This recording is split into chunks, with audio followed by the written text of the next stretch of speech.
सा रिवाइज करेंगे। आज का सेशन हम क्वेश्चन आंसर से शुरुआत करते हैं।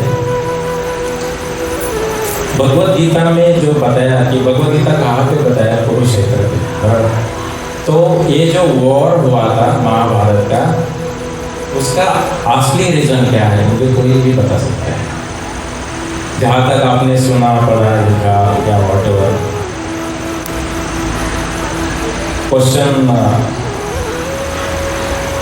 माता जी लोगों को छोड़ के, मतलब शायद अंबिका और नायक समर्थन शायद माता जी को आता होगा, बट बाकी लोग जो सुना है अब तक, क्या रीज़न है महाभारत का वो युद्ध क्यों हुआ?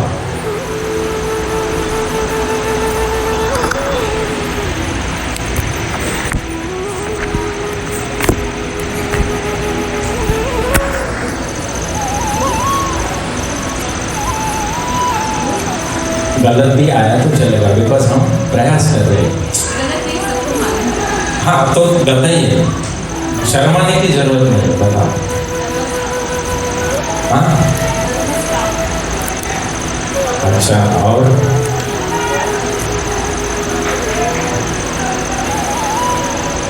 क्या है ना, आंसर दो भागों में डिवाइड होगा।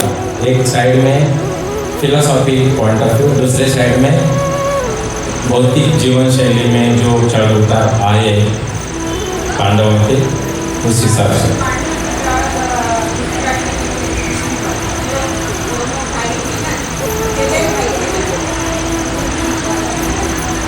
हाँ उनके बीच हुआ, और रीजन क्या था?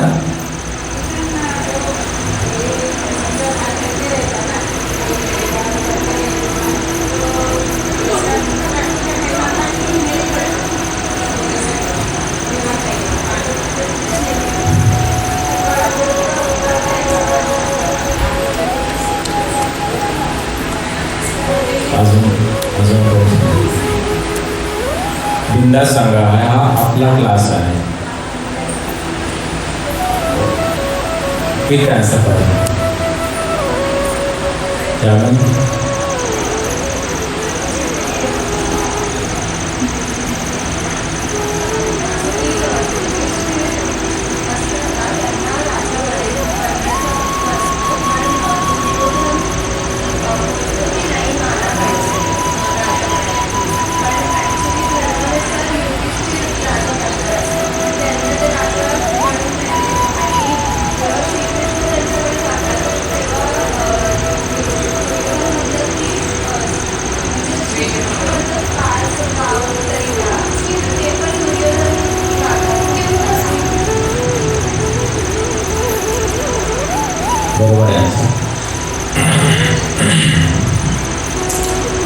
धृतराष्ट्र, पांडु और विदुर तीन भाई थे।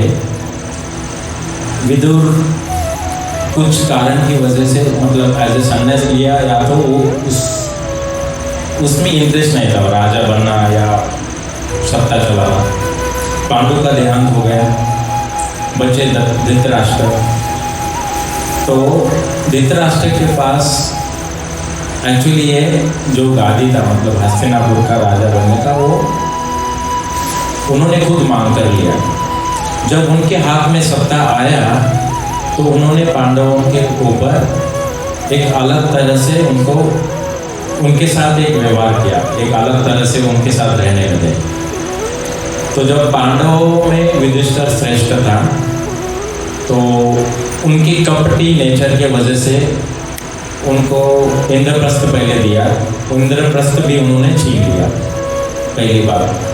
दूसरी बात, द्रौपदी अर्जुन से वचन मांगती है। लास्ट टाइम हमने देखा था कि मेरे वस्त्र हरण की वजह से मैं इतना मतलब वो उसका जो मॉरलिटी डाउन हो चुका है, उसका आत्मविश्वास वो खो बैठी है, तो इसका बदला आपको जरूर लेना है कौरवों से।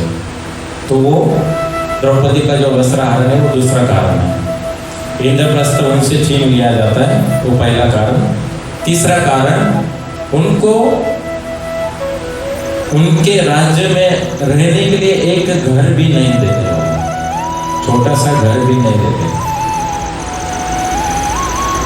और उसमें भगवान कृष्ण जब ये दूतवास में रहते, मतलब अज्ञातवास में रहते पांडव, तो भगवान कृष्ण वहाँ पे जाके उनको समझाते हैं।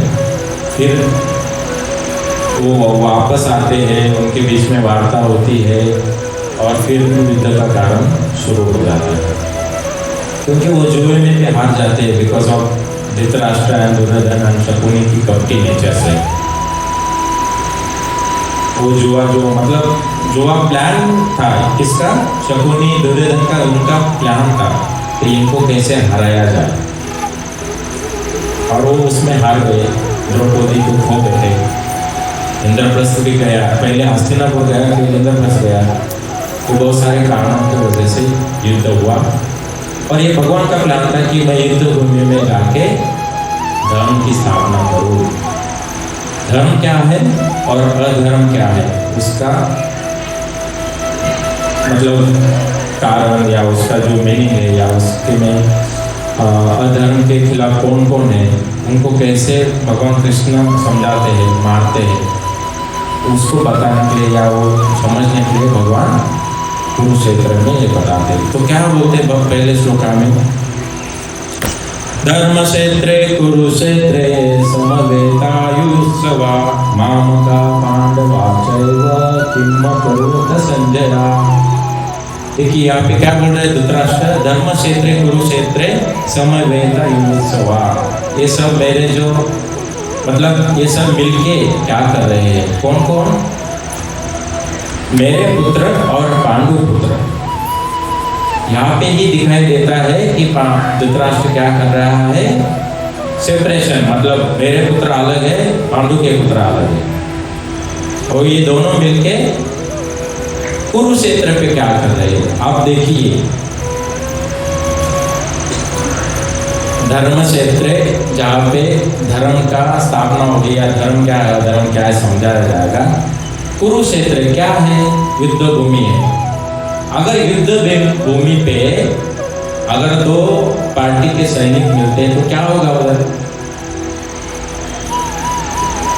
जब सैन्य भूमि पे आता है तो क्या होगा? ऑब्वियसली क्या होगा? युद्ध होगा।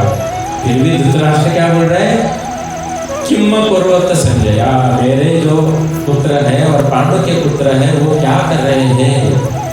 मीनिंग में देखिए, धृतराष्ट्र ने कहा, हे संजय, धर्मभूमि कुरुक्षेत्र में युद्ध की इच्छा से एकत्र हुए मेरे तथा पांडु के पुत्रों ने क्या किया? क्या किया? युद्ध ही करने गए ना, फिर भी पूछ रहा है धृतराष्ट्र। धृतराष्ट्र, राष्ट्र यानी राज्य या एक सत्ता हासिल करने के लिए, और धृत मतलब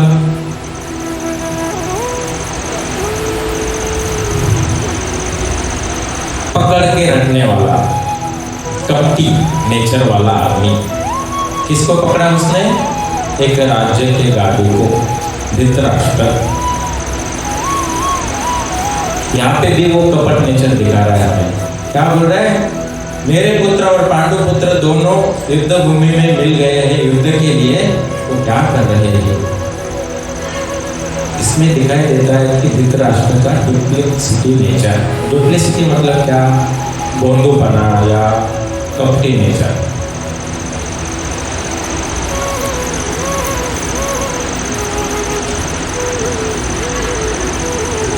कभी कभी हमारे अंदर भी ऐसा नेचर आ जाता है कि हम कुछ कारणों की वजह से, या हमको कोई नीचे समझेगा। हम फॉर एग्जाम्पल जैसे कि कुछ तो घर में किसी कारण की वजह से अगर कुछ नोकझोंक होती है, झगड़ा होता है, तो क्या करते हैं? हमारे ऊपर अगर कोई इशारा करे या हमें कोई गलत समझे तो हमें क्या लगता है? अच्छा नहीं लगता है सबके सामने, तो हम क्या करते हैं? फिर थोड़ा आवाज़ बढ़ा के बात करते हैं, इसलिए कि साबित करने के लिए कि अगर मैं आवाज़ बढ़ाऊँ तो मैं सच हूँ। ऐसा नहीं है, मतलब हमारे अंदर भी वो नेचर आ जाता है। हम एकदम शांत है, सडनली कुछ ना कुछ होता है और हम उस सिचुएशन में भावुक होते या हो बैठते हैं और कुछ ना कुछ बोलते हैं। क्यों? ताकि हमारे असलियत के ऊपर कोई बोट उंगली ना दिखाए। तो हमारे अंदर आप कितना भी ढोंग करो, भगवान की दो आंखें हैं, एक है चंद्रमा, दूसरा है सूर्य। जब रात होता है तो चंद्रमा देखता है, जब दिन होता है तो सूर्य देखता है। आप चाहे कितने भी बंद कमरे में लाइट बंद करके सो जाओ या कुछ देखो, पढ़ो, लिखो, व्हाटएवर, चंद्रमा देखता रहता है। भगवान की एक आंख है। आप दिन में भले भक्तों के साथ में यहाँ पे बैठे हैं या तो नीचे खेल रहे हैं, बगीचे में हैं, किधर भी हो, भगवान की दूसरी आंख आपके पीछा नहीं छोड़ते। आप कितना भी बचने का प्रयास करो। एक बार ऐसा हुआ था,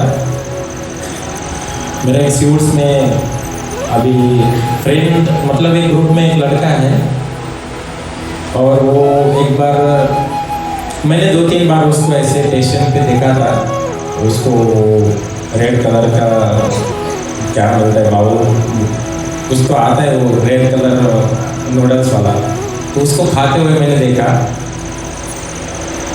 6 महीने बाद उसको मैंने पूछा कि अरे मैंने कल आपको स्टेशन पे देखा। हालांकि मैंने कब देखा था, 6 महीने पहले, लेकिन मैंने ऐसे ही बोल दिया मैंने कल आपको उधर देखा। वो इतना शर्मिंदा हो गया, वो बोला नहीं प्रभु जी, मुझे बहुत हेडेक हो रहा था इसलिए मैं उधर था, फिर मैंने चाय पिया। मैंने पूछा भी नहीं था, वो चाय पी लिया। मेरा कहने का मतलब ये है कि भगवान की आंखें सब जगह है। आप कितना भी बचने का कोशिश करो, एक ना एक दिन सामने आ जाता है। ऐसा मतलब मैं अभी भी उसके साथ हम डेली कुछ ना कुछ बातें करते हैं, उसको चालू है, वो इस कार्य में या सेवा में भाग लेता है, बट एक साइड बाय साइड उसमें थोड़ा सा रहता है किसी लोगों में, तो निकल जाएगा एक अपना एक नदी। वो निर्गुण हमें निकालना चाहिए अपने अंदर का। जो धृतराष्ट्र के पास है वो अंधा क्यों है? धृतराष्ट्र उसके बचपन में उसके आंगन में, गार्डन में जो ब्लैक कलर की चींटी आती है ना, थोड़ी बड़ी, बारिश के कारण समय, उनको पकड़ के जो घास थी ना उनके आंगन में, उस घास से उस चींटियों का आंख फोड़ता था। ऐसे 100 चींटियों का आंख फोड़ा उसने। जब यमदूत के पास गया तो उसका हिस्ट्री निकाला, देखा तूने तो इतने सारे चींटियों का आंख फोड़ा है, 100 जन्म के बाद तुम्हें आंधा बनकर पैदा होना पड़ेगा और तुम्हारे पुत्र भी 100 रहेंगे, वो भी आंधे रहेंगे।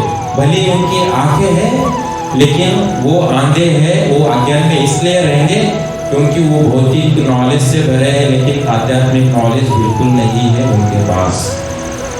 दुर्योधन के पास सिर्फ पैसा, गादी और ऐश करने का ही मन में था, आध्यात्मिक बिल्कुल विचार या ज्ञान नहीं था। तो एक तरफ वो आंधे हो गए। धृतराष्ट्र भी आंधा था। धृतराष्ट्र जब पैदा हुआ, उसकी माँ अंबिका है, अंबिका ने एक व्यास मुनि जो है उनके सामने खड़े रहकर अपने आंखें बंद कर ली, क्योंकि व्यास मुनि का जो देह था एकदम भयानक था। वो डर के मारे उन्होंने आंख बंद कर ली और उस आंख बंद करते समय उनके मन में जो मतलब दोनों के बीच में जो होने के बाद उनको आंधा पुत्र पैदा हुआ, धृतराष्ट्र को। अभी आप बोलेंगे अंबिका जो माता थी उनके आंख बंद थी इसलिए उनको बंद आंख हुआ। एक्चुअली वो पहले ही डिसाइड हुआ 100 जन्म पहले, तुम्हें आंधा बनकर पैदा होना है। अंबिका एक पात्र थी, एक निमित्त मात्र थी। धृतराष्ट्र आंधा है दोनों साइड से, आध्यात्मिक नॉलेज बिल्कुल नहीं है। अपने भाइयों के बेटों के साथ कैसे व्यवहार करना चाहिए उसको बिल्कुल अकल नहीं है। ये हुआ धृतराष्ट्र। संजय को पूछ रहा है क्या कर रहे हैं उधर, तात्पर्य में क्या बता रहे हैं? तात्पर्य तुम तो पढ़ो, नहीं मैं पढ़ता हूँ, भाई इधर ही है उसका मन लाना चाहिए। ठीक है, हम आगे जाएंगे। हमने श्लोका को पढ़ लिया, उसका मीनिंग पढ़ लिया, धृतराष्ट्र को पढ़ लिया। संजय के बारे में बोलना बाकी है। संजय क्या था? संजय कौन था?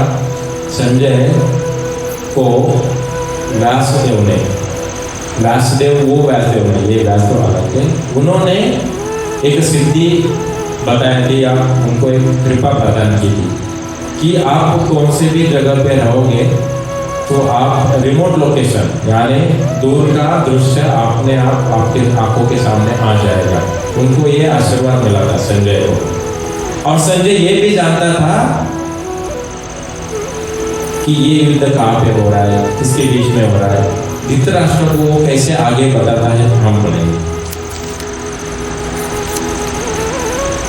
संजय उवाच 1.2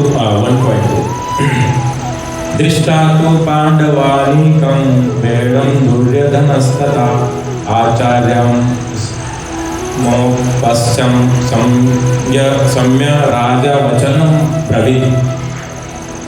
अब देखिए यहाँ पे श्लोक बहुत इंटरेस्टिंग है। दृष्टा तो पांडवानीकं वेदं दुर्योधनस्तथा आचार्यं उपसंगम्य राजा वचनं ब्रवीत्।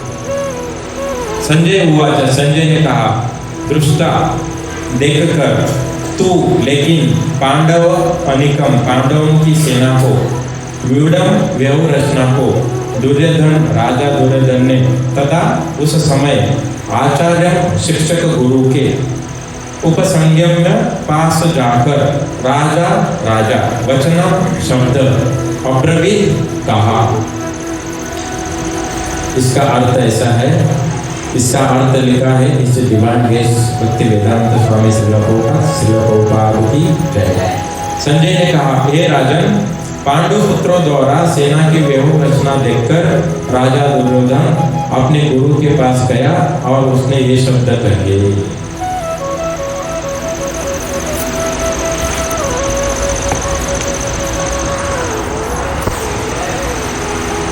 कौन है दुर्योधन का राजा का गुरु? द्रोणाचार्य।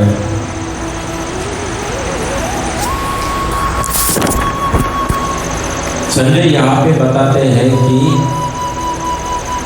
आचार्य उपसंगम्य राजा वचन ब्रह्मविद। राजा, राजा शब्द कहा यहाँ पे किसने? संजय ने। किसके सामने?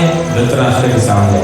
हालांकि उस समय राजा धृतराष्ट्र था, पर वो युद्ध भूमि में देखकर दुर्योधन को राजा बता रहा। क्यों? ताकि धृतराष्ट्र को कुछ समय तक, हाँ चलो भाई तुम्हारा बेटा राजा है, कुछ समय तक उसको एक आनंद देना है। इसलिए संजय ने राजा कहा दुर्योधन को। धृतराष्ट्र को, संजय को मालूम था इस युद्ध में किसकी हार होगी, किसकी जीत होगी। बट यहाँ पे संजय सच नहीं बता रहा है। सच इन द सेंस अभी वो समय नहीं आया है, तो वो दुर्योधन को संबोधित कर रहे हैं राजा। ये राजा किसके पास गया? गुरु के पास। गुरु कौन है? द्रोणाचार्य। ये जो द्रोणाचार्य है उनकी भी एक कथा है, हम बताएंगे।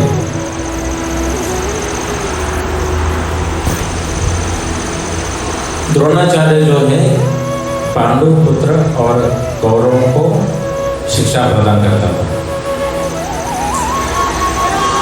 द्रोणाचार्य ने कौरवों का साइड इसलिए लिया क्योंकि द्रोणाचार्य का जो पुत्र था अश्वत्थामा, वो कौरवों के साइड था।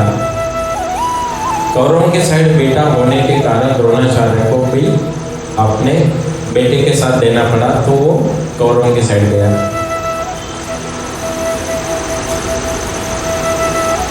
द्रोणाचार्य नहीं चाहते थे कि ये मतलब मैं पांडवों के साथ फाइट करूं, बट हालात ऐसे थे उनको कौरवों के साथ जाना पड़ा।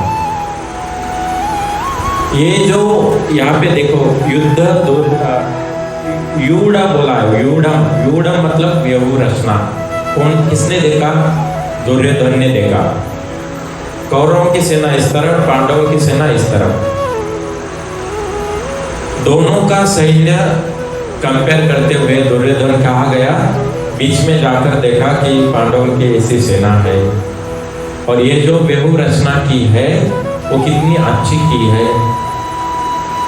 वो देखने के बाद वो द्रोणाचार्य गुरु के पास जाता है और कुछ पूछता है। क्या पूछता है? नेक्स्ट श्लोका में बताया। अभी यहाँ पे देखिए दुर्योधन क्या कर रहा है, सैन्य किस तरह से फैला है, किस तरह से अरेंजमेंट किया है वो देख रहा है। बराबर, युद्ध भूमि में हमारा दुश्मन कौन है उसको वो देख रहे हैं और उनको देखने के बाद द्रोणाचार्य के पास आते। वैसे ही हमारे अंदर हमारा शरीर भी एक युद्ध भूमि है, हमारे अंदर भी दुश्मन है। कौन से दुश्मन है?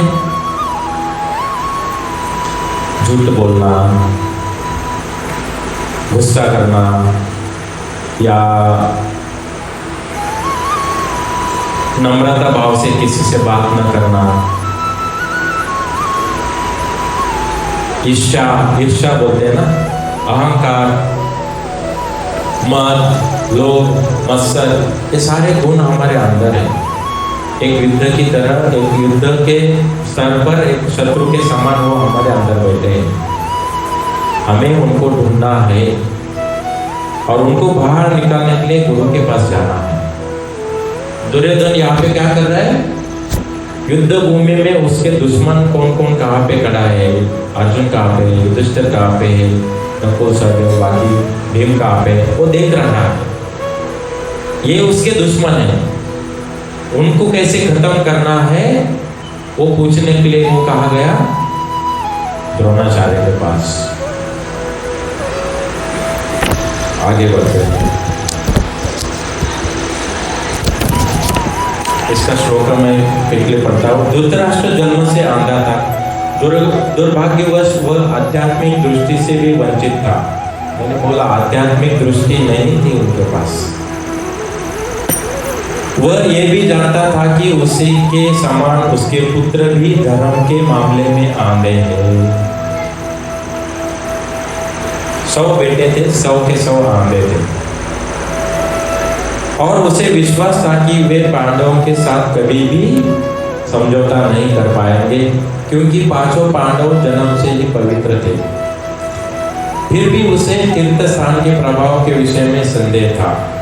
कौन सा तीर्थ स्थान? कुरुक्षेत्र। उसको ऐसे लग रहा था कि इस कुरुक्षेत्र पे मेरे ही बच्चों की जीत होगी, कौरवों की जीत होगी, ऐसा उसका विश्वास था धृतराष्ट्र का। इसलिए संजय युद्ध भूमि की स्थिति के विषय में उसके प्रश्न के मंतव्य को समझ गया, अतः वह निराश राजा को प्रोत्साहित करना चाहता था।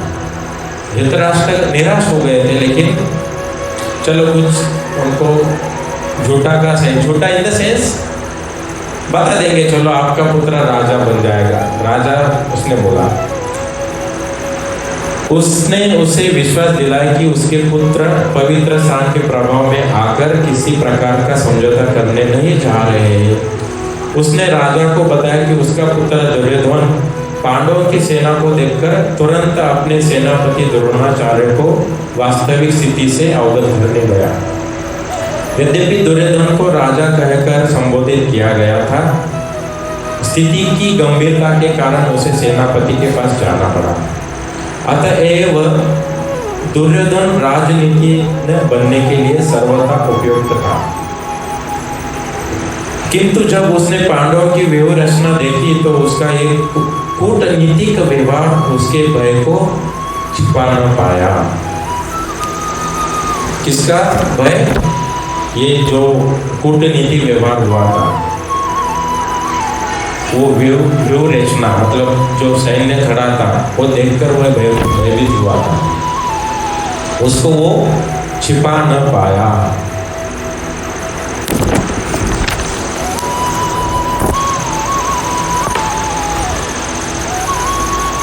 गीता शास्त्रम इदं पुण्यम, बोलिए गीता शास्त्र इदं पुण्यम,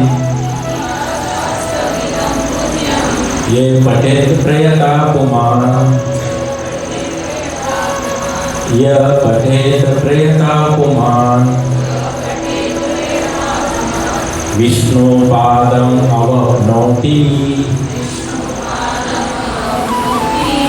भय भय शोक आदि वर्जिता, भय शोक आदि वर्जिता। गीता शास्त्रम इदं पुण्यम, ये पठेत प्रयता पुमान्, विष्णु पादम अवनोति, भय शोक आदि वर्जिता। गीता शास्त्र इदं पुण्यम, पुण्य मतलब क्या? एक प्योरिटी जहाँ पे है, एकदम प्योरिटी नेचर में। ऐसे गीता शास्त्रों को पढ़ने के बाद ये पठित प्रयता पुमान्, ये पढ़ने के बाद एक विद्वान क्या होता है? विष्णु पादम अवनोति, विष्णु के चरण कमल में जा पहुंचता है।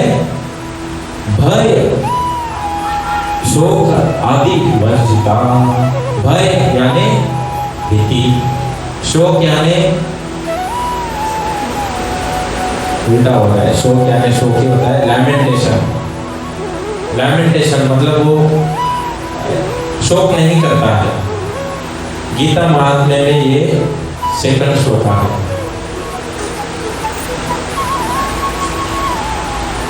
अभी यहाँ पे थोड़ा सा हम दुर्योधन का जो भयभीत हुआ है उस नेचर को कैसे हम समझाने के लिए थोड़ा सा बाहर आके बात करेंगे, मतलब इस श्लोका से ऊपर बात करेंगे। गीता शास्त्र को पढ़ने के बाद, गीता शास्त्र एक पुण्य है, एक प्योर है, उसको पढ़ने के बाद एक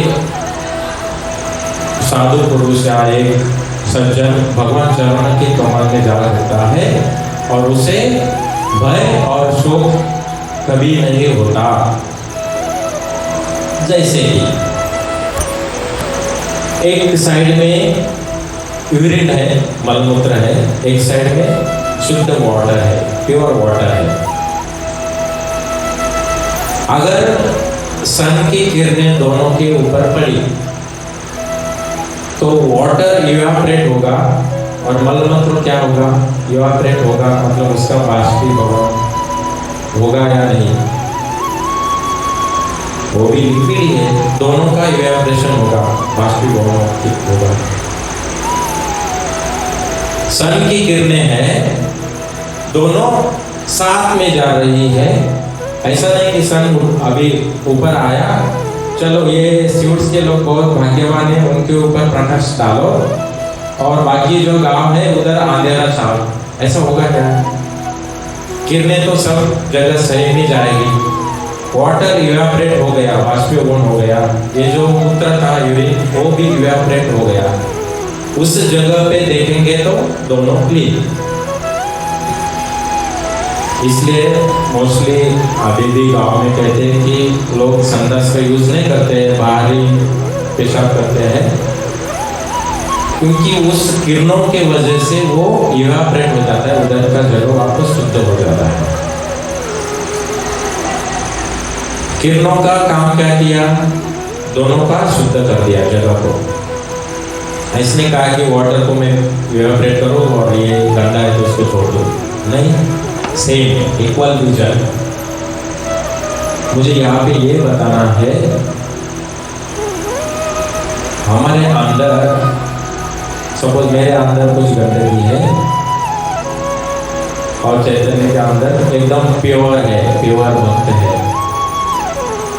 गीता पढ़ने के बाद मेरे अंदर की गंदगी निकलेगी, वो और शुद्ध होगा। और एक एग्जाम्पल, इसका प्रभाव देखो भगवत गीता का। जब वो इवेपोरेट करता है मल मूत्र को, पहले तो किरणें दे दिया, मतलब एक प्रकाश दिया, एक ज्ञान दिया, भगवत गीता से हमें ज्ञान मिला। हमारे अंदर की गंदगी निकल गई, कहाँ गई मालूम नहीं।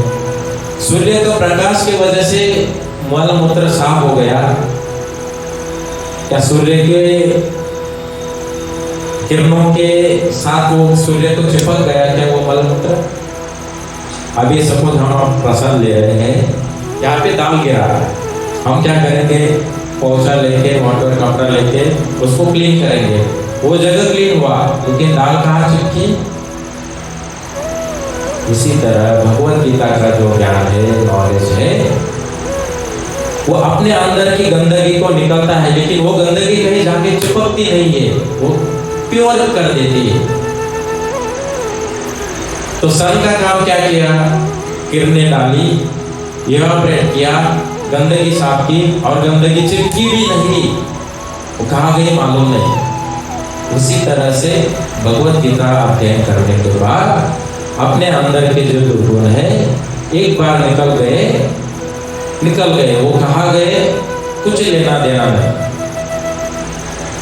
ऐसे भगवत गीता का अध्ययन करो, इस श्लोक का ये मतलब है।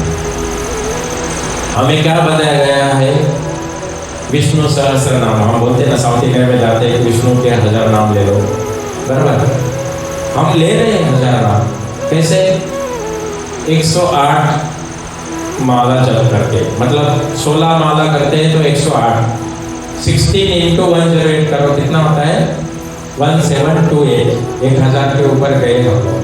हरे कृष्णा महामंत्र जब बोलते हैं 16 माला करते हैं, एक माला में 108 बार नाम ले रहे हम लोग, सहस्त्र नाम हो गया।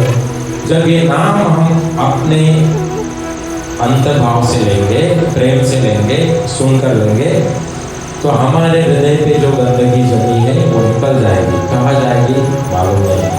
तो भगवद गीता भी उतना ही प्रभावशाली है, भगवद गीता का नॉलेज उतना ही प्रभाव करता है हमारे ऊपर। आगे बढ़ते हैं।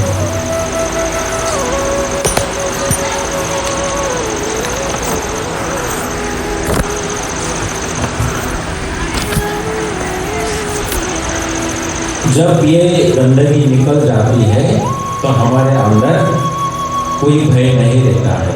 लास्ट में हमने देखा ना, भय शोक आदि वर्जिता, भय निकल जाएगा, फियर। फॉर एग्जाम्पल, अभी पहले क्या है, मुझे चाहिए, एग्जाम्पल ऐसा है कि मुझे आईफोन चाहिए, आईफोन चाहिए, आईफोन चाहिए, आईफोन चाहिए, मिला, अभी भय रहेगा क्या, वो खो ना जाए।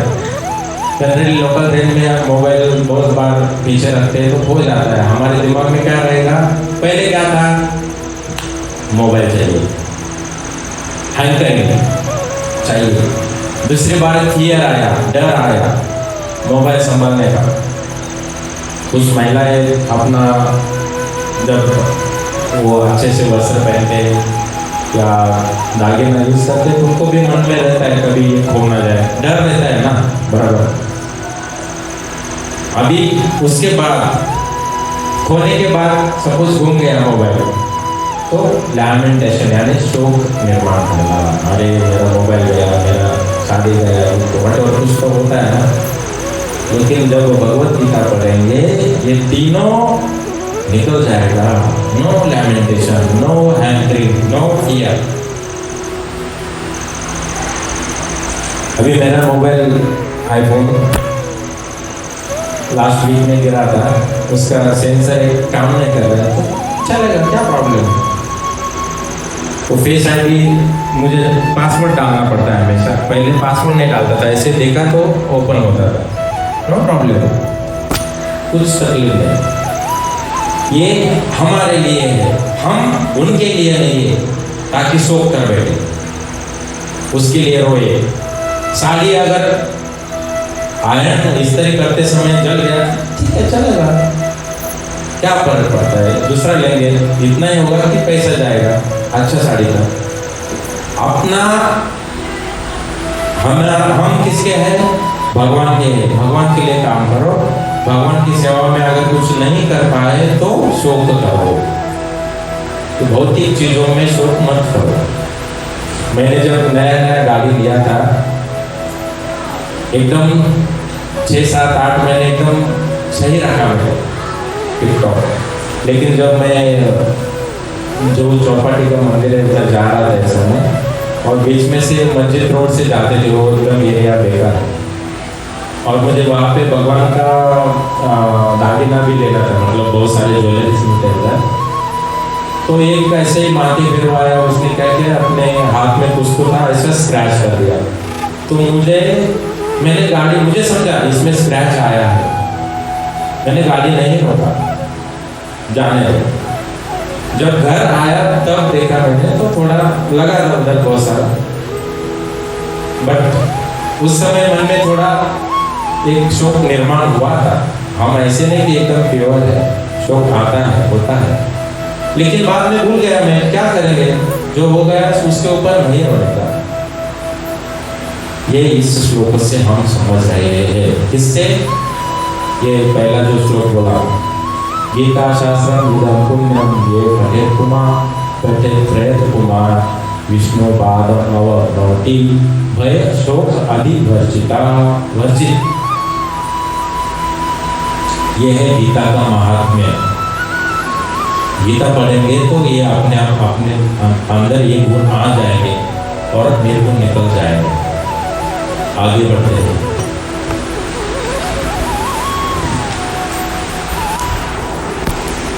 श्लोक संख्या 3।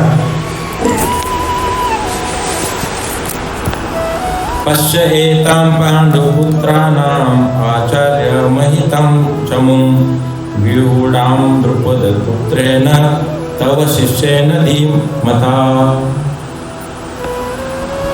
पश्य देखिए, एताम इस पांडुपुत्राणाम पांडु के पुत्रों की, आचार्य ये आचार्य गुरु, महितम विशाल, चमुम सेना को, व्यूढ़म व्यवस्थित, द्रुपद पुत्रेण द्रुपद के पुत्र द्वारा, तव तुम्हारे शिष्येन शिष्य द्वारा, धीमाता अत्यंत बुद्धिमान। अर्थ लिखा है इस डिवाइन ग्रेस श्री भक्ति वेदांत स्वामी श्रील प्रभुपाद की जय। हे आचार्य, पांडु पुत्रों की विशाल सेना को देखे, जिसे आपके बुद्धिमान शिष्य द्रुपद के पुत्र ने इतने कौशल से व्यवस्थित किया है। परम राजनीति तज्ञ दुर्योधन महान ब्राह्मण सेनापति द्रोणाचार्य के दोषों को इंगित करना चाहता था। अर्जुन की पत्नी द्रौपदी के पिता राजा द्रुपद के साथ द्रोणाचार्य का कुछ राजनीतिक झगड़ा था। इस झगड़े के फलस्वरूप द्रुपद ने एक महान यज्ञ संपन्न किया, जिससे उसे एक ऐसा पुत्र होने का वरदान मिला जो द्रोणाचार्य का वध कर सके। द्रोणाचार्य इस भली भांति जानता था, किंतु जब द्रुपद का पुत्र धृष्टद्युम्न युद्ध शिक्षा के लिए उसको सौंपा गया तो द्रोणाचार्य को उसे अपने सारे सैनिक रहस्य प्रदान करने में कोई झिझक नहीं हुई। अब धृष्टद्युम्न कुरुक्षेत्र की युद्ध भूमि में पांडवों का पक्ष ले रहा था और उसने द्रोणाचार्य से जो कला सीखी थी उसके आधार पर उसने ये देव रचना की थी। दुर्योधन ने द्रोणाचार्य की इस दुर्बलता की और इंगित किया, जिससे वह युद्ध में सहज रहे और समझौता ना करे। इससे द्वारा वह द्रोणाचार्य को ये भी बताना चाह रहा था कि वह अपने प्रिय शिष्य पांडवों के प्रति युद्ध में उदारता न दिखा बैठे। विशेष रूप से अर्जुन उसका अत्यंत प्रिय एवं तेजस्वी शिष्य था। दुर्योधन ने यह भी चेतावनी दी कि युद्ध में इस प्रकार की उदारता से हार हो सकती है।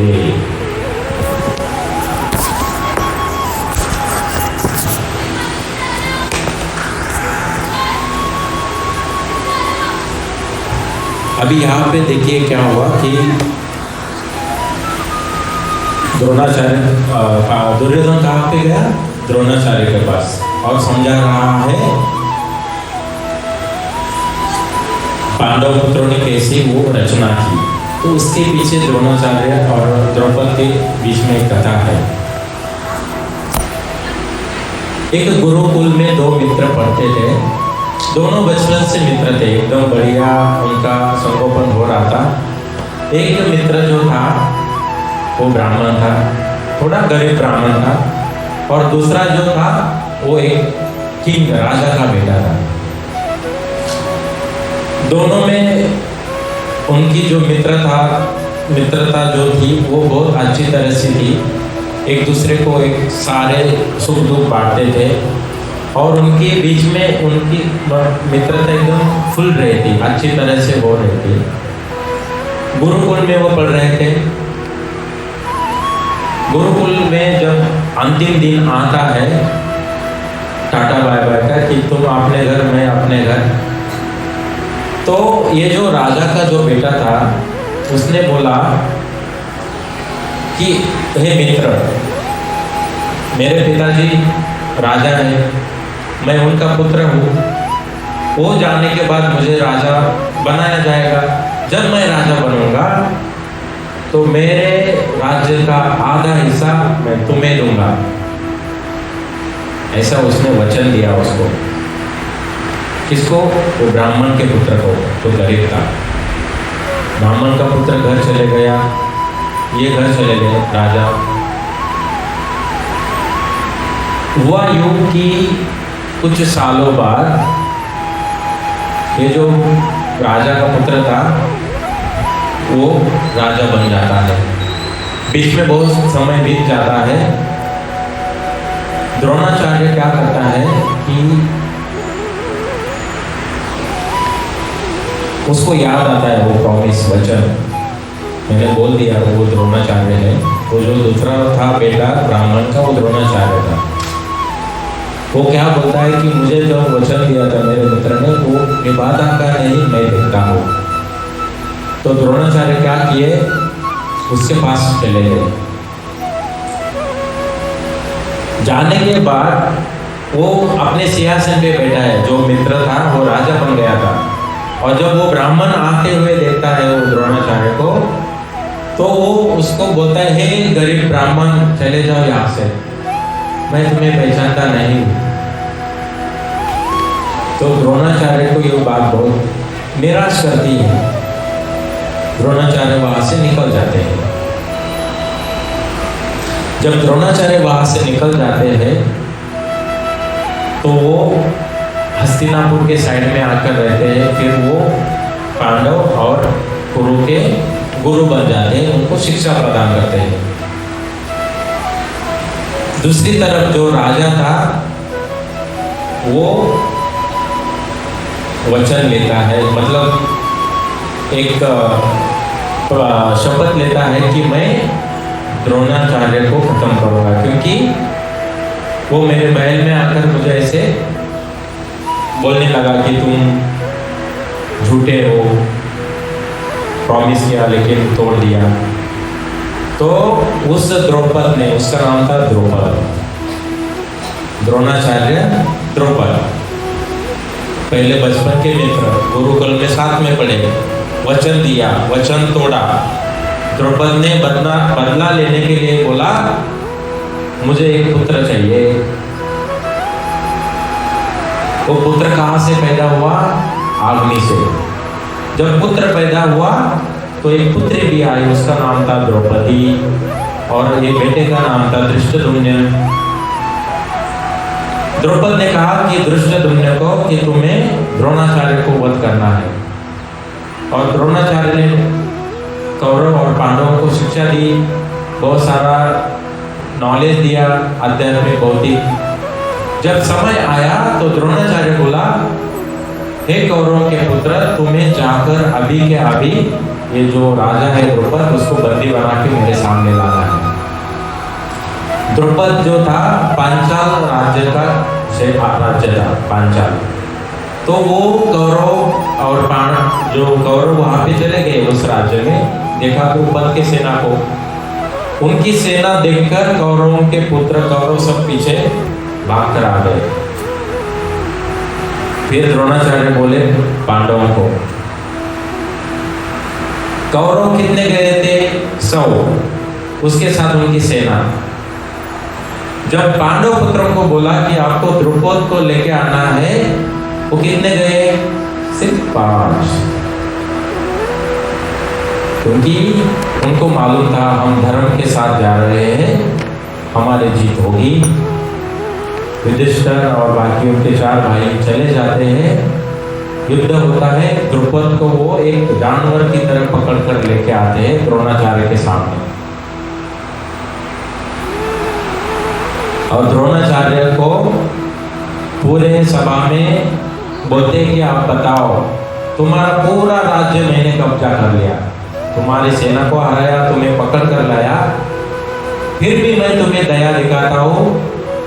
तुम्हारा जो आधा राज्य, ये पूरा राज्य है, उसमें से आधा मुझे दे दो, आधा आप रखो। लेकिन द्रुपद वहां पे मानता नहीं, उसको छोड़ा दिया जाता है। फिर द्रुपद तपस्या करता है।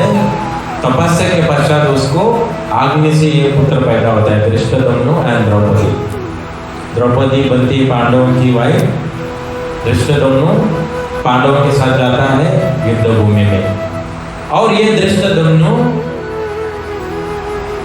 सेना की रचना करता है। अब देखिए, बहुत ध्यान से सुनिए, द्रोणाचार्य कौन है? द्रुपद का दुश्मन। द्रुपद का पुत्र कौन है? धृष्टद्युम्न।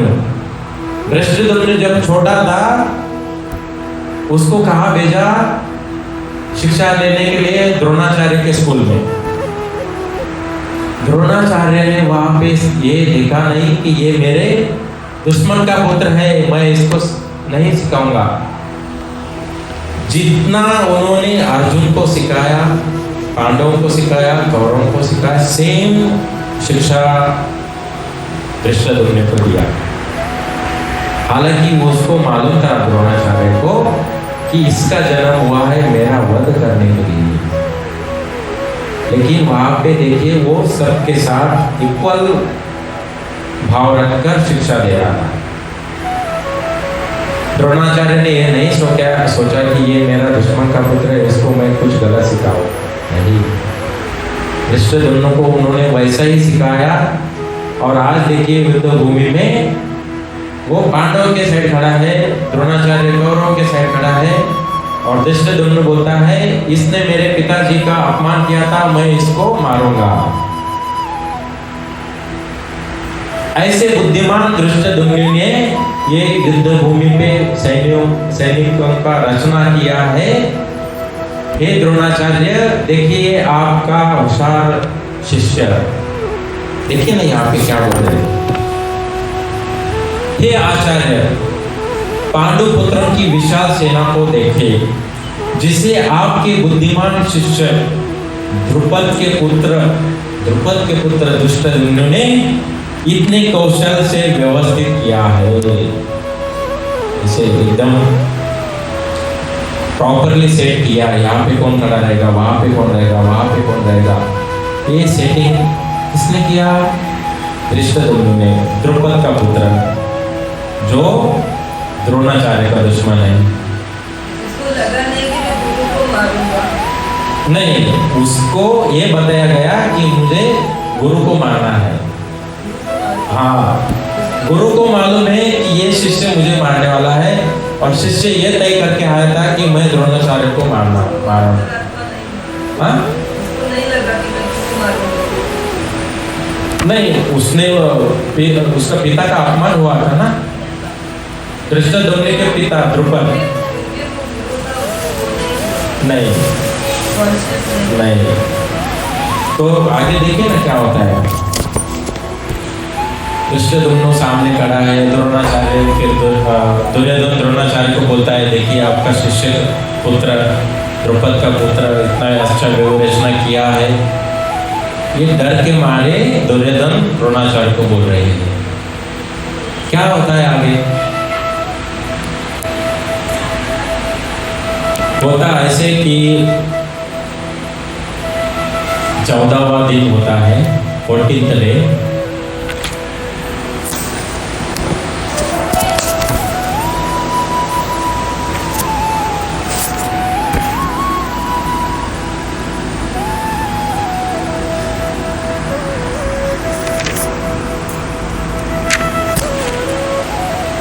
जब 14वां दिन आता है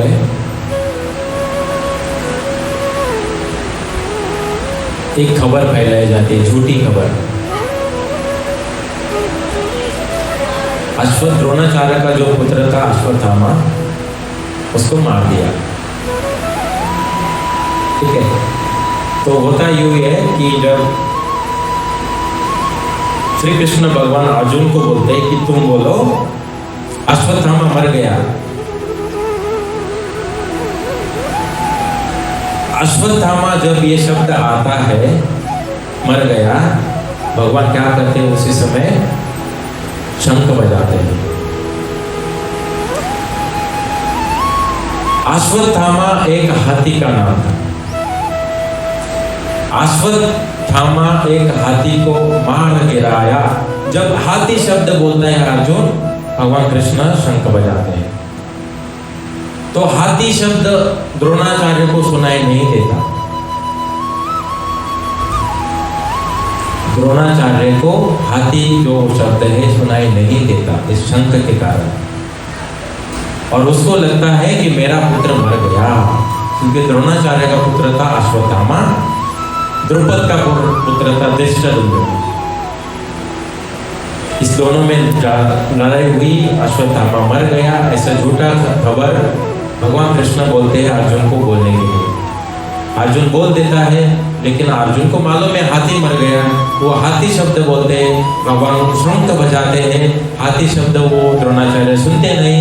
द्रोणाचार्य को लगता है मेरा पुत्र मर गया। वो शोकाकुल में जाकर एक जगह पे जाके बैठते हैं और ध्यान में जाते हैं। ये देखकर धृष्टद्युम्न क्या करता है, जब वो ध्यान में जाते हैं अपनी तलवार निकाल कर उनका सर काटते हैं द्रोणाचार्य। लेकिन अश्वत्थामा तो जिंदा है, द्रोणाचार्य का पुत्र। 18वें दिन, लास्ट दिन, युद्ध का लास्ट दिन, अश्वत्थामा और धृष्टद्युम्न में लड़ाई होती है। वहां पे धृष्टद्युम्न मारा जाता है, क्योंकि उसको अपने पिता का बदला लेना था। उसके पिता थे द्रोणाचार्य, उसने धृष्टद्युम्न के साथ लड़ाई किया, धृष्टद्युम्न मर गया। ये है द्रोणाचार्य, जिन्होंने इक्वल भाव से सिखाया था।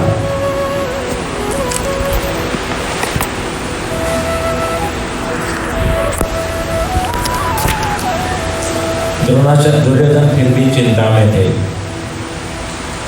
क्योंकि उनको मालूम था कैसे भगवान कृष्ण उनके साइड है। मन में एक डर था। युद्ध चालू होने से पहले भगवान कृष्ण ने बोला था कौरवों को कि तुम्हें मेरी जो सेना है, 7 औक्षणी सेना, वो चाहिए या मैं चाहिए आपको। भगवान ने क्या किया, इस तरफ अभी 7 औक्षणी सेना जो होती है, बहुत सारी लाखों सैनिक होते हैं एक तरफ। उसमें एक औक्षणी सेना में 50,000 हाथी, 1 लाख घोड़े, बहुत सारे प्यादे, ऐसे बहुत सारा सेना रहते हैं। तो 7 औक्षणी बहुत बड़ा हो गया। पांडवों के साइड कुछ नहीं था उस समय। वो कौरवों के सामने बोलते हैं, आपको ये सेना चाहिए मेरी या मैं चाहिए। कौरव तो बुद्धिमान नहीं थे, मूर्ख थे। क्या बोलते हैं, आपकी सेना चाहिए। तो कौरवों के साइड में, मतलब 7 औक्षणी सेना पांडवों के साइड खड़ी थी पहले से, और 11 औक्षणी सेना भगवान कृष्ण कौरवों को देते हैं। कौरवों की साइड सेना चले गई, पांडवों की साइड कृष्ण भगवान चले गए। दुर्योधन को इतना भी अकल नहीं कि जो सुप्रीम कंट्रोलर है उनको अगर हमारे साइड लिया तो हम जीतेंगे, क्योंकि नॉलेज नहीं ना। खो गए हैं राज्य के इस्तेमाल में या राष्ट्र को हासिल करने में। तो ये चिंता या चिंता दुर्योधन को हमेशा सताती थी। आप देखिए, एक व्यक्ति ध्यान से सुनिए। एक व्यक्ति चिंता जो है, चिंता उसके ऊपर बार बार जा सकता है, मतलब चिंता बार बार कर सकता है, बराबर। लेकिन वही व्यक्ति एक बार ही चिंता के ऊपर जाता है। समझा कुछ? एक व्यक्ति चिंता पे बार बार जाएगा, लेकिन चिंता पे एक ही बार जाएगा। जो चिता लास्ट अंतिम जो संस्कार किया जाता है, चिता है उसके ऊपर एक ही बार जाता है। चिंता कितनी बार करता है? बहुत बार करता है। चिंता छोड़ो, डोंट वरी, रीड हरि। क्या है हरि? वो भगवान कृष्ण ही है खुद। भगवान कृष्ण स्वयं बोलते हैं, मेरे नाम, मेरा धाम, मेरे भगवत गीता मेरे से अभिन्न है, कोई डिफरेंस नहीं है। Don't worry, read Hari. Don't worry when there is a Hari. चिंता छोड़ो। दुर्योधन हमेशा चिंता में था। जब जुआ खेलना था तब भी समझ में नहीं आ रहा है। शकुनी को पकड़ के जुआ खेला अपने मामा के साथ। शकुनी को आगे किया। डर है ना, तो ये दुर्योधन का अंत कैसे होता है हम आगे देखेंगे। अब तक हमने जो, जैसे कि मुझे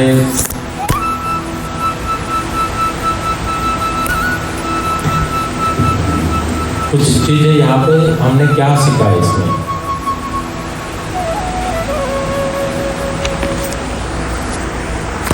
भगवत गीता का जो ज्ञान है अपने जीवन में अगर हम उतारेंगे तो जो विपदा आती है, जो कठिनाइयाँ आती है, जो संकट आते हैं वो निकल जाते हैं। एकदम सिंपल एग्जांपल, आप जब ड्राइविंग करते हैं तो गूगल मैप लगाते हैं, गूगल में डालते हैं, उसको लोकेशन डालेंगे, फिर गूगल क्या करता है हमें उस तरह का मैप में रूट दिखाता है। अब इस समय इस तरह से जाके पहुंचोगे, बराबर।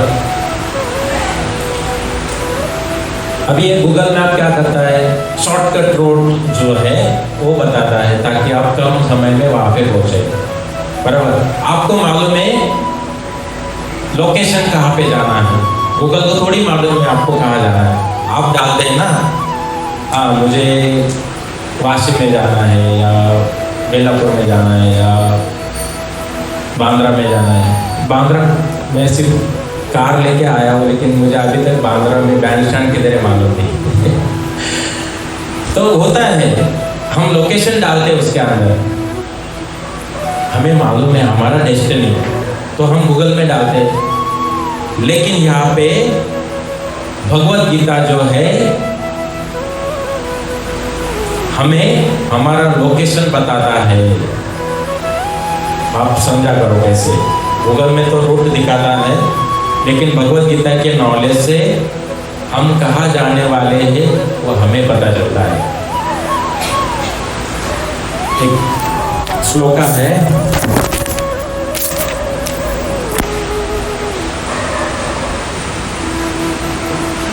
मल निर्मोचनम पुंसा जलम स्नान दिने दिने सुकृत गीतामृता स्नानम संसार मल नाशनम। मेरे पीछे दोहराइए, मल निर्मोचनम पुंसा जल स्नान दिने दिने, पुंसा जल स्नान दिने दिने, सकृत गीतामृता स्नानम, सकृत गीतामृता स्नानम संसार मल नाशनम।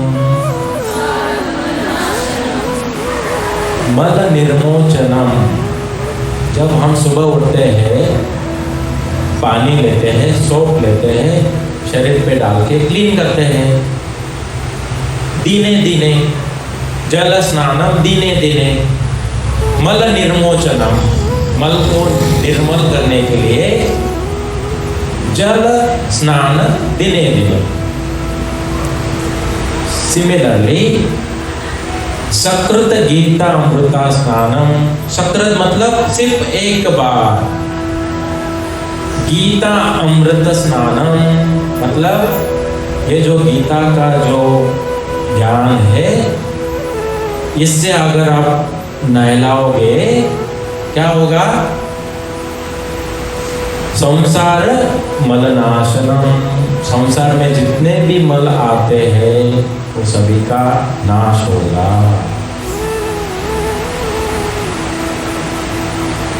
दम श्लोका को आप प्यार मैं तो एक्चुअली बोलता है हर एक श्लोका के साथ प्यार होना चाहिए, इतने प्रभावशाली है इस श्लोका का अर्थ और इस श्लोक के तात्पर्य। निर्मोचनम, मल निर्मोचनम, मल को निकालने के लिए। जलम स्नानम दिने दिने, सुकृत एक बार, गीता अमृत स्नानम संसार मल नाशनम, संसार के जो मल है नाश हो जाएंगे। ऐसी ही भगवद गीता हमारे जीवन में डेली आनी चाहिए, हर रोज, जो कि दुर्योधन को नसीब में नहीं था।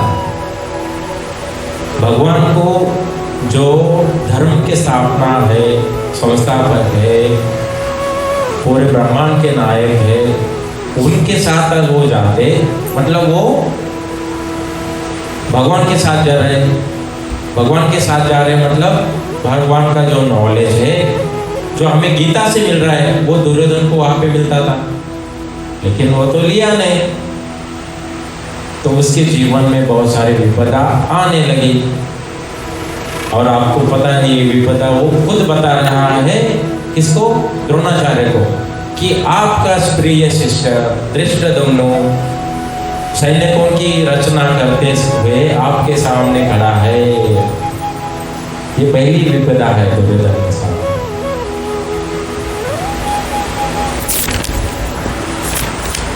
तो इस तरह से हम देखते हैं कि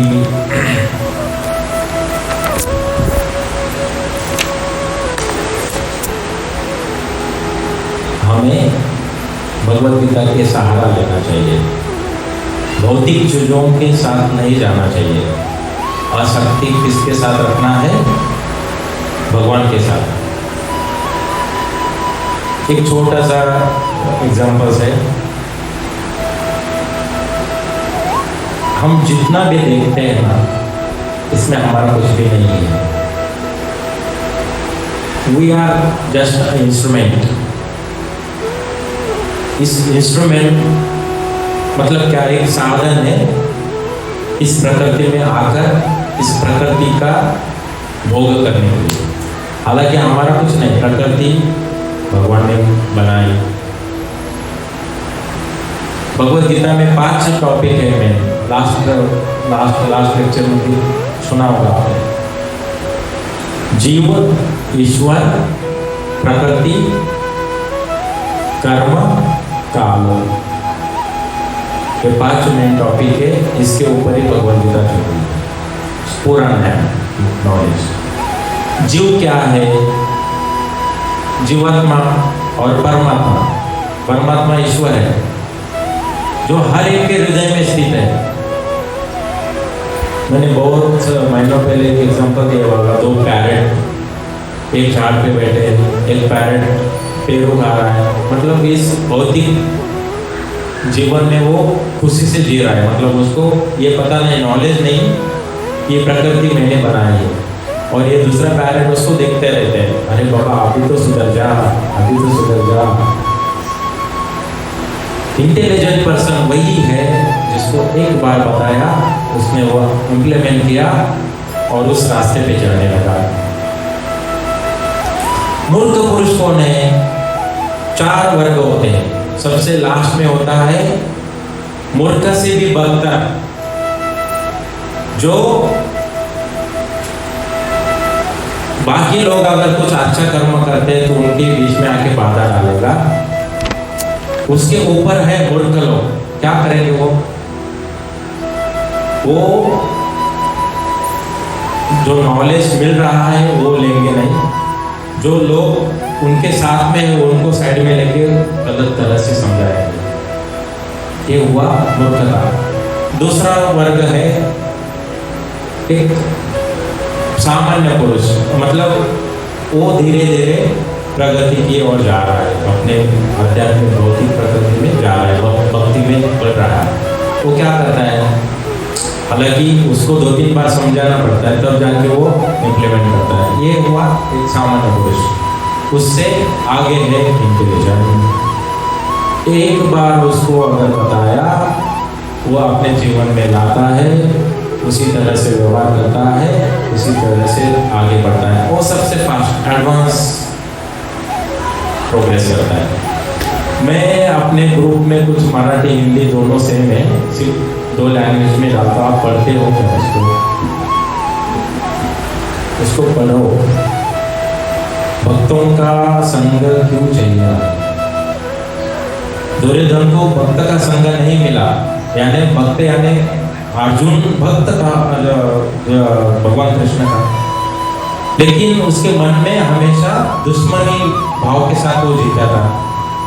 उसका अंत होने वाला है। वैसे हम भी अगर हमें मालूम है हमें कहाँ जाना है, भक्त कौन है, भक्त क्या बोलता है भगवान के बारे में, वो हम सुन रहे हैं, अगर उनके रास्ते पे चलेंगे हम लोग तो हमारा भी अच्छा दिन आएगा। ये भगवान को गारंटी दे रहे हैं।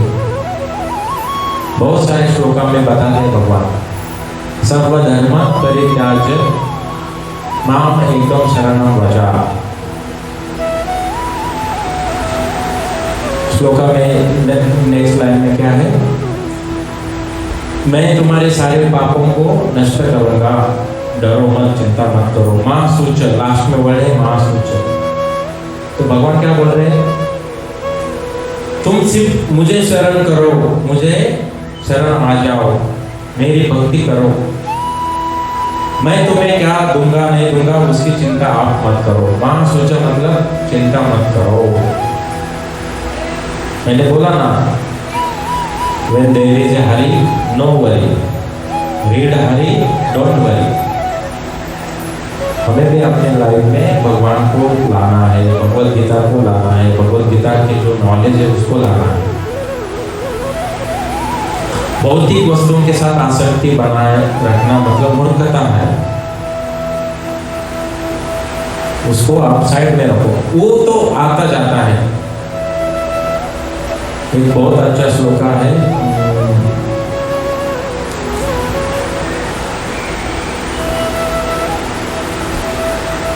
सुख दुख उनाला पावसाला ठंडी वो जो भी है वो आते रह जाता है अपने जीवन में, लेकिन जो धीट पुरुष होता है, धीर पुरुष होता है, उसको इस चीजों से कुछ प्रभाव नहीं होता है।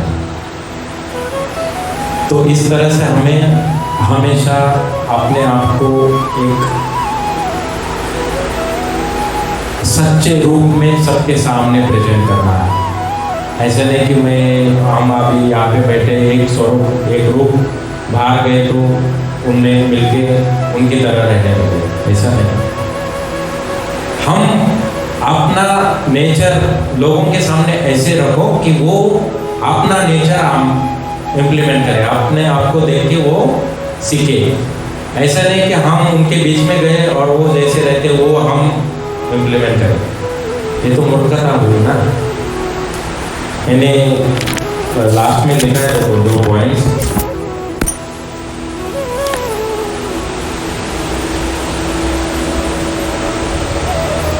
हमें अपने अंदर सिंप्लिसिटी लाना है, सादगी, सरलता, ना कि कपटपना। जो है कुछ भी हो, फॉर एग्जाम्पल 100 है, आपको 100 में से 10 मार्क मिले, आप बताओ मुझे 10 मार्क मिले, कुछ प्रॉब्लम नहीं, सरलता, स्पष्ट, नम्रता।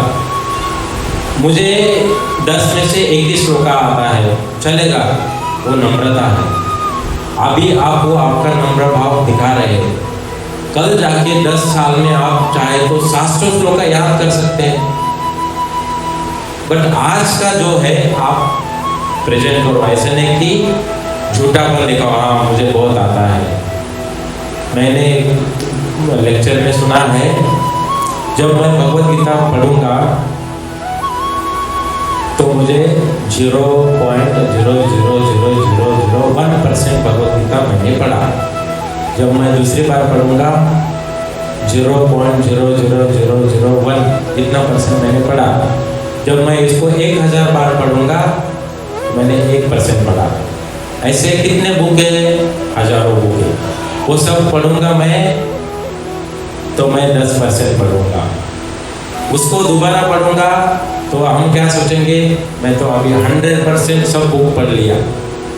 जब आपने आपको सोचेंगे 100% आपने बुक पढ़ा, इसका मतलब आपने सिर्फ 1% बुक पढ़ा। इतना भगवान का नॉलेज, भगवान के शास्त्र का नॉलेज, शास्त्र का महत्व में गुह्यतम है, गुह्यतम नॉलेज है, एब्सोल्यूट ट्रूथ। जितना पढ़ेंगे उतना हमारे में आएगा, लेकिन अपना अंडरस्टैंडिंग बढ़ेगा। लेकिन ये पढ़ते पढ़ते एक समय ऐसा आता है मैंने तो कुछ भी नहीं पढ़ा। ये जो भक्त बोलता है वो है उसका सरलता, नम्रता भाव, व्यवहार, विचार, वह अपने अंदर लाओ। एकदम सिंपल है भगवत गीता, मतलब एकदम सिंपल। हम्बल रहो, भगवान की प्रार्थना करो, माँ बाप का रिस्पेक्ट करो, ये 3 चीजें करो। माँ बाप गुरु भी होते हैं, गुरुओं का इंस्ट्रक्शन फॉलो करो। एकदम प्योर नेचर, हम्बल। कोई भी बाल, क्या बोलते हैं ना हिंदी में, कोई भी बाप का बाल, आपका कुछ बाल नहीं बिगड़ेगा, व्हाटएवर, आपको कुछ भी नहीं होगा। अगर कुछ होता है तो भगवान की वो देन है। एक क्लास दूंगा मैं, भक्तों के बीच में या भक्तों के ऊपर ज़्यादातर संकटें क्यों आती है, एक क्लास स्पेशल दूंगा उसमें। Why bad things happens with the devotee? devotee एक स्तर पे आ जाता है, एक स्टेप पे है, उसको 100 स्टेप चढ़ना है, लेकिन वो एक स्टेप चढ़ा मतलब उसमें कुछ कैपेबिलिटी आ गई है, तो भगवान क्या करेंगे, आगे 99 स्टेप्स खड़े करेंगे। अगर आप 50 स्टेप चढ़े और 50 प्रॉब्लम्स है, भगवान वो बढ़ाते हैं। क्यों? अरे आप में कैपेबिलिटी है, आप 50 पायरी स्टेयरकेस ऑलरेडी चढ़े हैं, मतलब आपके पास वो सहनशीलता है। तृणादपि सुने चैन तरोरपि सहिष्णुता, अमानेन मान देना कीर्तनीय सदा हरि। हमारा नेचर में 3 समान होना चाहिए। क्या करता है, हम जब बगीचे में चलते हैं उसके ऊपर पैर देते हैं, वो वापस खड़ा होता है, मुड़ता है, पैर पड़ने के बाद पैर निकल गया, वापस खड़ा होता है, कुछ ऑब्जेक्शन लेता है। एक झाड़ को अगर आप एक कुल्हाड़ से मारोगे, क्या झाड़ कुछ बोलता है? तो छाया तो देता ही रहता है, ऊपर से फल देता है बिना कुछ। कैसे? झाड़ को पत्थर मार के, पत्थर लगता है, रिटर्न में क्या आ रहा है? फल। इतना नम्रता भाव है झाड़ में, मतलब हमारे अंदर लाना है। तो डुप्लिसिटी निकालो, सिंप्लिसिटी लाओ। और द्रोणाचार्य के एग्जाम्पल में हमने देखा क्या किया था उसने, द्रोणाचार्य और दुर्योधन ने। दुर्योधन जाके बोलता है, देखो तुम्हारा जो शिष्य है ना धृष्टद्युम्न, तुमने ही सिखाया था, देखो अभी वो तुम्हारे सामने खड़ा है युद्धभूमि में, ताना मार रहा है अपने गुरु को। तो हमें भी अपने लाइफ में किसी के ऊपर उंगली नहीं दिखाना है। जो भी हो रहा है हमारे कर्म के हिसाब से, हमारे गुणों के हिसाब से। प्रकृति क्रियमाणानि गुणे कर्माणि सर्वक्षा, अहंकार विमूढ़ात्मा कर्ता ही इति मन्यते। प्रकृति के 3 गुण हैं, उसको डिवाइड किया है, सत्वगुण, रजोगुण, तमोगुण। और मूर्ख लोग क्या बोलता है, जो भी हो रहा है मैं कर रहा हूँ, लेकिन वो नहीं कर रहा है। कौन कर रहा है? ये प्रकृति के 3 गुण। इसको मैं थोड़ा समझाता हूँ, टाइम हो गया। जो तमोगुण में रहता है वो हमेशा मतलब उसको सोना ज़्यादा रहता है, या तो वो कुछ अच्छी चीज़ें, स्पाइसी चीज़ खाने में उसका मन लगा रहता है। रजोगुण वाले लोग भी रहते हैं जिनको सारा मटेरियल, धन दौलत, पैसा सब चाहिए। तमोगुण वाला व्यक्ति जल्दी गुस्सा हो जाता है। क्यों? उसको ऐसा लगता है कि ये चीज़ मेरे लिए होनी चाहिए थी लेकिन हुई नहीं। अरे बाबा, तुम्हारे में वो कैपेसिटी है तो तुम उसको बनाओ, फिर ले लो। जो चीज़ अपनी खुद की नहीं है उसके ऊपर क्यों गुस्सा करने का? बराबर ना? अभी सपोज मुझे प्यास लगी है, यहाँ पे बॉटल नहीं है, तो मैं सुभद्रा को क्यों बोलूँ कि तुमने बॉटल क्यों नहीं रखा? मुझे प्यास लगेगी, मुझे मालूम है क्लास देना है नेक्स्ट 2 घंटा, मुझे बॉटल रखनी चाहिए। अगर मैंने उसको बोला होगा कि तुम मुझे बॉटल भर के लाओ तो वो अलग बात है, मुझे गुस्सा नहीं करना चाहिए। अगर मैं ऑफिस में जा रहा हूँ, ऑटो वाले के साथ मैंने कुछ पैसे के मामले में झगड़ा किया, गुस्सा हो गया, क्यों? अरे बैठने से पहले आप तय करो कि 25 रुपये देना है, 50 रुपये देना है, फाइनल। क्योंकि हमारे अंदर वो कैपेसिटी नहीं है। हमारे अंदर कौन सी कैपेसिटी ज़्यादा है? तमोगुण वाली। सत्वगुण में अगर रहेगा तो आदमी बुद्धिमान रहता है, प्रॉपर डिसीजन लेता है, सही समय पे काम करता है। वो क्या करेगा? ऑटो वाले को बराबर बोल के, हाँ भाई तुम्हारा इतना मीटर से हिसाब से इतना होता है, मैं उधर उतरने के बाद मीटर के हिसाब से पैसा दे दूंगा। बुद्धिमान व्यक्ति सत्वगुण में है, इसलिए बुद्धि का काम कर रहा है, बुद्धि से काम कर रहा है। और जो सत्वगुण में रहता है वो हमेशा इंटेलिजेंस यूज करके ही काम करता है। जो तमोगुण में रहता है उसके इंटेलिजेंस उस समय खो जाता है और भावुक में आके कुछ ना कुछ बोल देता है। दुर्योधन वही कर रहा है, द्रोणाचार्य को भावुक में आके बोल रहा है, देखो तुम्हारा शिष्य का व्यवरचना देखो कैसे बनाया उसने सामने। ताना नहीं मारना, बड़ों के सामने कभी ताना नहीं मारना, चाहे वो गुरु हो, फ्रेंड्स हो, माँ बाप हो, कोई भी हो। सेकंड पॉइंट है कि जनरली हम बोलते हैं कि टेक्नोलॉजी एंड एक्सपीरियंस। अगर मैं सपोज टेक्नोलॉजी एक्सपर्ट हूँ और मेरी मम्मी या मेरे गुरुजन वर्ग जिनका एज 50-60 अबव है, उनको एक्सपीरियंस ज़्यादा है, वो अनुभव से बोलते हैं। मैं अभी भी चैतन्य को बोलता हूँ कि कुछ पॉइंट्स जो है हमारे जीवन में अभी से उतारना चाहिए। मैंने उसको मुद्दंगा की क्लास पहले बोला था, वो बोला मैं लगाता हूँ। कुछ समय के बाद वो एक ही वीक क्लास अटेंड किया और उसके बाद उसने खुद बजाना चालू किया। मैंने बोल दिया, उसने इम्प्लीमेंट किया। मैंने उसको हारमोनियम का क्लास बोला, उसने कुछ सालों तक किया, बजाता है वो थोड़ा बहुत, अभी वो सुन रहा है बराबर। तो उसी हिसाब से हमें अगर अपने को सुधारना है तो पहले से बोलना पड़ेगा। मुझे एक्सपीरियंस है ना, क्योंकि मैं जब 20-22 साल का था तो मुझे हारमोनियम मालूम नहीं था, मृदंगा मालूम नहीं था। मृदंगा मैंने मेरे लाइफ में इंजीनियरिंग में देखा था, फर्स्ट सेकंड ईयर। लेकिन मृदंगा उस समय लेना 3000 रुपये। मैं मेरा कॉलेज कैसे किया मैं एक दिन बताऊंगा। मैं मतलब मेरे पास मेरे पैंट भी नहीं थे पहनने के लिए, पता है। मुंबई का एक फ्रेंड है मेरा, जो उसका एडमिशन उधर हुआ था नासिक में, वो 2 पैंट लेके आया था फर्स्ट ईयर में। उसमें से एक पैंट उसने मुझे दी थी पहनने के लिए।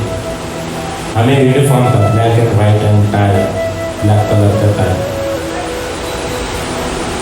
वो बाद में बताऊंगा। तो मुझे इतना ही बताना है कि मुझे एक्सपीरियंस है, मैं उसको बोलता हूँ चैतन्य को कि ये ड्रेस जो है तुम्हें संभाल के रखना चाहिए स्कूल के आने के बाद। अगर ये ड्रेस पड़ गया तो दूसरा ड्रेस नहीं मिलेगा तुरंत। मुझे एक्सपीरियंस है ना, मैंने वो देखा है। लेकिन वो टेक्नोलॉजी एक्सपर्ट है, उसको मालूम है मोबाइल कैसे इस्तेमाल करना, रील्स, इंस्टाग्राम या फेसबुक या ऑडियो वीडियो जो भी थोड़ा उसको मालूम है। Technology expert and experience expert. Experience वाला बंदा जीतता है बिकॉज उसमें वो गुजर गया है।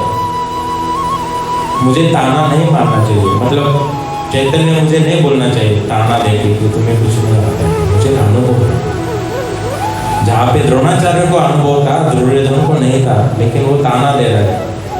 देखो देखो आपका शिष्य कैसे सैनिक रचा। तो हमेशा अपने बड़ों का, अपने गुरुजन वर्गों का प्रणाम करना है, उनका आदर भाव देना है। सिंपल है, अगर घर पे आया तो बैठने के लिए जगह दो, पानी दो, हरे कृष्णा बोलो, बात करो, निकलो। वही करना नहीं। भक्त का कुछ भी एक्सपेक्टेशन नहीं रहता। आप चाहे उनको बड़े गद्दी पे बिठाओ या रास्ते पे खड़ा करो। लास्ट एक लाइन बोलता हूँ, जो भक्त सेवा करता है, चाहे वो सेवा शुभ स्थान पे शुभ कलेक्ट करने की हो, और जो भक्त आग्रह मतलब अर्च विग्रह में मंदिर के अंदर भगवान की आरती करता है, वो भी एक सेवा है। शुभ स्थान पे शुभ कलेक्ट करने की भी एक सेवा है। भगवान दोनों को सेम कृपा देता है। आप कौन सी भी सेवा करो, चप्पल कलेक्ट करने की सेवा करो, प्रसाद सर्व करने की सेवा करो, अस्तर बिठाने की सेवा करो, किसी को माला पहनाओ या आरती करो, भगवान सबको इक्वल देखता है, इक्वल प्रसाद देता है। हरे कृष्णा। वाञ्छाकल्पतरुभ्यश्च कृपा सिन्धुभ्येव च पतितानां पावनेभ्यो वैष्णवेभ्यो नमो नमः। अनंत कोटि वैष्णव की जय, श्रील प्रभुपाद की जय। हरे कृष्ण।